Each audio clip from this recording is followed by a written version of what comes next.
America நேற்று நடத்திய தாக்குதலின் விளைவுகள் இன்றைக்கு செய்திகளின் வாயிலாக நாம் பார்க்க இருக்கிறோம். ஹோர்முஸ் நீரிணை பாரசீக வளைகுடாவின் குறுகிய வாயிலாக இந்த ஹோர்முஸ் நீரிணை உலகளாவிய எண்ணெய் விநியோகத்தில் சுமார் 20% கையாளுகிறது. இந்த முக்கியத்துவம் வாய்ந்த நீரிணை அதன் மிக குறுகிய இடத்தில் 33 கிலோமீட்டர் அகலம் மட்டுமே உள்ளது. இதனால் அங்கு ஏற்படுத்தப்படும் எந்த ஒரு இடையூறும் உலகளவில் எண்ணெய் விலையை உயர்த்தி அமெரிக்க பொருளாதாரத்தை வெகுவாக பாதிக்கும்.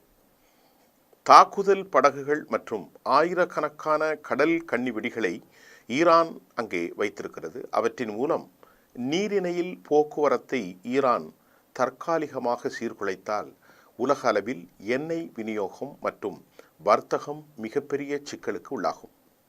ஈரான் நட்பு நாடான ஏமனின் ஹூதி கிளர்ச்சியாளர்கள் செங்கடலில் செய்தது போல் அதன் நீண்ட பாரசீக வளைகுடா கடற்கரையில் ஈரான் ஏவுகணையை ஏவக்கூடும். பஹ்ரைனில் நிறுத்தப்பட்டுள்ள அமெரிக்காவின் கடற்படை நீரிணை போக்குவரத்துக்கு எப்போதும் திறந்திருப்பதை உறுதிப்படுத்த வலுவான பதில் அளிக்கும். ஒப்பீட்டளவில் ஈரானின் சிறிய தாக்குதல்கள் கூட போக்குவரத்தை முடக்கி முதலீட்டாளர்களுக்கு நஷ்டத்தை ஏற்படுத்தும். இதனால் எண்ணெய் விலை அதிகரிக்கக்கூடும் மற்றும் போர் நிறுத்தத்திற்கான சர்வதேச அழுத்தத்தையும் இது உருவாக்கும். அமெரிக்காவினுடைய இந்த போரின் விளைவாக அமெரிக்காவினுடைய தளங்கள் இருக்கும் பஹ்ரைன் மட்டுமின்றி குவைத், கத்தர், ஐக்கிய அரபு அமீரகம், பாரசீக வளைகுடாவுக்கு அப்பால் இருக்கும் அரபு நாடுகள் உட்பட இந்த பிராந்தியத்தில் உள்ள அமெரிக்காவின் நிரந்தர தளங்களில் பல்லாயிரக்கணக்கான வீரர்கள் நிறுத்தப்பட்டுள்ளார்கள். இஸ்ரேலை போலவே இந்த தளங்களும் அதிநவீன வான் பாதுகாப்பு அமைப்புகளை கொண்டுள்ளது. ஆனால் ஏவுகணைகள் அல்லது ட்ரோன்களின் இடைவிடாத தாக்குதல்களுக்கு எச்சரிக்கையாகி பதிலளிக்கும் நேரம் போதியதாக இருக்காது. ஏனெனில் மேலும் பல 100 கிலோமீட்டர் தொலைவில் உள்ள இஸ்ரேலால் கூட ஈரானின் அனைத்து ஏவுகணைகளையும் இடைமறித்து அழிக்க முடியவில்லை.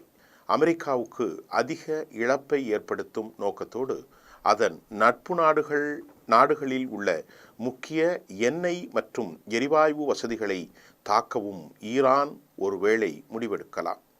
கடந்த 2019 சவுதி அரேபியாவில் உள்ள 2 முக்கிய எண்ணெய் தளங்கள் மீது ட்ரோன் தாக்குதல்கள் நடத்தப்பட்டன. இது அதன் நாட்டின் எண்ணெய் உற்பத்தியை பாதியாக குறைத்தது. இத்தாக்குதலுக்கு ஹூதி கிளர்ச்சியாளர்கள் யெமனிலிருந்து பொறுப்பேற்றாலும் இந்நாள் வரை ஈரான் மீது பரவலாக அந்த குற்றச்சாட்டும் உள்ளது. கிளர்ச்சி அமைப்புகள் ஈரான் ஆதரவோடு மத்திய கிழக்கு நாடுகளில் பல்வேறு கிளர்ச்சி அமைப்புகள் செயல்பட்டு வந்தன. கஸ்ஸாவில் இஸ்ரேலின் 20 மாத தாக்குதலுக்கு பிறகு பலஸ்தீனத்தின் ஹமாஸ் மற்றும் பிற குழுக்களின் ஆதிக்கம் கடுமையாக குறைந்தது. கடந்த ஆண்டு இஸ்ரேலின் அதிரடி லெபனான் நாட்டின் ஹிஸ்புல்லா குழுவினரின் ஈடுபாடும் சாத்தியமற்றமாக இருக்கிறது. அதாவது குறைந்தது என்றால் அது தற்காலிகமாகவே மௌனமாக்கப்பட்டிருக்கிறது. அமெரிக்கா போரில் நுழைந்தால் செங்கடலில் தாக்குதல்களை மீண்டும் தொடங்குவதாக அச்சுறுத்திய ஹூதி அமைப்பையும் ஈராக் கிளர்ச்சியாளர்களையும் ஈரான் ஆதரவுக்கு அழைக்கலாம். இவர்கள் வசமுள்ள ஏராளமான ட்ரோன்கள் மற்றும் ஏவுகணை திறன்கள் மூலம் அமெரிக்கா மற்றும் அதன் நட்பு நாடுகளின் இலக்குகள் குறிவைக்கப்படலாம். விடாப்பிடியாக அணு ஆயுத முயற்சி ஈரானின் அணுசக்தி தளங்கள் மீதான அமெரிக்கா தாக்குதல்களின் முழு தாக்கமும் அறியப்படுவதற்கு முன் சில நாட்கள் அல்லது வாரங்கள் கூட ஆகலாம்.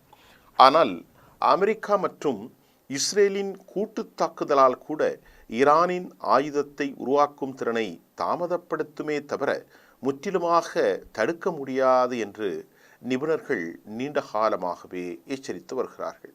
ஏனெனில் ஈரான் தனது அணுசக்தி திட்டத்தை நாடு முழுவதும் பல தளங்களுக்கு பரப்பியுள்ளது.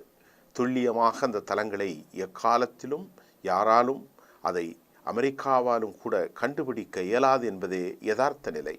அமெரிக்க இஸ்ரேல் தாக்குதல்களுக்கிடையே ஈரான் தனது அணுசக்தி தளங்களை மறுசீரமைக்க போராடக்கூடும். அதே நேரம் அணு ஆயுத தடை ஒப்பந்தத்திலிருந்து வெளியேறவும் ஈரான் முயற்சிக்கலாம். 2003இல் இந்த ஒப்பந்தத்திலிருந்து விலகுவதாக அறிவித்து 3 ஆண்டுகளுக்கு பிறகு அணு ஆயுதத்தை சோதித்தது. வடகொரியா வான்வெளி தாக்குதல்களின் அச்சுறுத்தலின்றி அணுசக்தி திட்டத்தை உருவாக்க வடகொரியாவுக்கு இது சுதந்திரம் அளித்தது. ஈரான் தனது அணுசக்தி திட்டம் ஆக்கப்பூர்வமானது என்பதை மீண்டும் மீண்டும் வலியுறுத்தி வருகிறது. அணு ஆயுதம் எந்தெந்த நாடாக ஈரான் ஏந்தாத நாடாக ஈரான் யுரேனியத்தை 60% வரை செறிவூட்டும் நடைமுறையில் தற்போது ஈடுபட்டுள்ளது. 60%லிருந்து அணு ஆயுத தளமாக மாற்றுவதற்கு நீண்ட காலங்கள் பிடிக்காது என்பதையும் அணு ஆயுத வல்லுநர்கள் தொடர்ந்து செய்திகளாக வலியுறுத்தித்தான் வந்து கொண்டிருக்கிறார்கள். அணு ஆயுதம் மிக முக்கியமாக 60%லிருந்து அணு ஆயுத தரநிலையான 90%த்திற்கு மாறுவது ஒரு குறுகிய தொழில்நுட்ப படி என கூறப்படுகிறது. அப்படி என்றால் மிக வேகமாக அவர்கள் 90 விழுக்காட்டை அடைந்து விடலாம். இதுவே இஸ்ரேல் மற்றும் அமெரிக்காவின் திடீர் தாக்குதலுக்கு காரணமாக அமைந்திருக்கிறது என்பதும் ஒரு அச்ச சூழ்நிலையை அவர்களுக்கிடையே ஏற்படுத்தியிருப்பதும் நாம் கவனிக்கக்கூடியதாக இருக்கிறது. இந்த நிலையில் இந்த தாக்குதல்களின் மூலம் இஸ்ரேல் பெரும் நஷ்டத்தை சந்திக்கும் என்றும், உயிரிழப்பு மட்டுமல்லாமல் நாட்டின் மிகப்பெரிய கட்டடங்கள் அடிமாட்டு நிலைக்கு அவைகள் தகர்க்கப்படும் என்றும், ஒரு காலகட்டத்தில் மிக முக்கியமான ரஃபா அதாவது ஹைஃபா தலங்கள் அதாவது ஃபோர்ட் தாக்கப்பட்டால் பெரும் வறுமையும் சாப்பாட்டு அதாவது உணவு பாதுகாப்புமின்றியான ஒரு சூழ்நிலை இஸ்ரேலில் ஏற்படும் என்றும் எச்சரிக்கை தெரிவித்திருக்கிறார்கள். மிகப்பெரிய தவறு செய்துவிட்டதாகவும் கூட இஸ்ரேலுக்கு ஈரான் மிக கடூரமான எச்சரிக்கையை சொல்லியிருக்கிறார்கள். ஈரானுடைய உச்ச தலைவர் அயதுல்லா காமினி இஸ்ரேல் மீதான தாக்குதல் தொடரும் என எச்சரிக்கையை அவர் விடுத்திருக்கிறார். கொமினி தனது எக்ஸ் பக்கத்தில் பகிர்ந்த பதிவில், எங்களது சியோனிஸ்ட் எதிரிகள் மிகப்பெரிய தவறழைத்து விட்டார்கள், பெரும் குற்றம் புரிந்துள்ளார்கள்.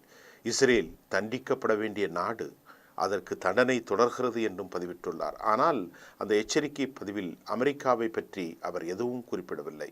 இருப்பினும் ஐநாவுக்கான ஈரான் தூதர் அமீர் சையது ஈரவானி கூறுகையில், அமெரிக்க தாக்குதலுக்கு பதிலடி கொடுக்கப்படும், எந்த நேரத்தில் எத்தகைய தாக்குதல்கள் நடத்தப்படும் என்பதை ஈரான் இராணுவம் முடிவு செய்யும் என்றும் அவர் கூறியிருக்கிறார்.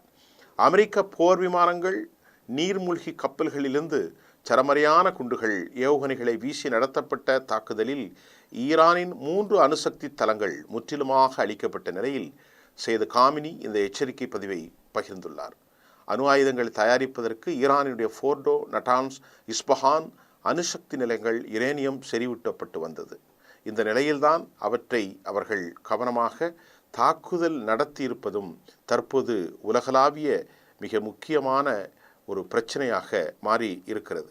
இதற்கிடையில் ஹர்முஸ் ஜலசந்தியை மூட தயாராகக்கூடிய நிலையில் இந்தியா போன்ற நாடுகள் மற்றொரு பிளானை வைத்திருப்பதாகவும் தற்போது செய்திகள் வெளியாகிருக்கிறது. அதன் மூலமாக எண்ணெய் மற்றும் எரிவாயு மிக முக்கியமானதாக இருக்கும் இந்தியா, போக்குவரத்தில் சிறிய இடையூறு ஏற்பட்டாலும் உலகளாவிய கச்சா எண்ணெயின் விலை அதிகரிக்கக்கூடும் என்று வட்டாரங்கள் தற்போது நிலையை கூறிக்கொண்டிருக்கிறது. நிலைமை விரைவில் சரியாகிவிடும் என்று நாங்கள் நினைக்கிறோம். சிலர் சொல்வது இப்படித்தான். ஆனாலும் இந்தியா ரஷ்யாவிடமிருந்து கச்சா எண்ணெய் இறக்குமதி செய்து வருகிறது. ஈரான் இஸ்ரேல் போர் பதட்டம் காரணமாக ரஷ்யா அமெரிக்காவிடம் இருந்து கச்சா எண்ணெய் இறக்குமதியை இந்தியா அதிகரிக்க வேண்டும். ரஷ்யாவிடமிருந்து தினமும் 22 லட்சம் பீப்பாய் கச்சா எண்ணெய் இறக்குமதி செய்ய தற்போது திட்டமிட்டிருக்கிறது.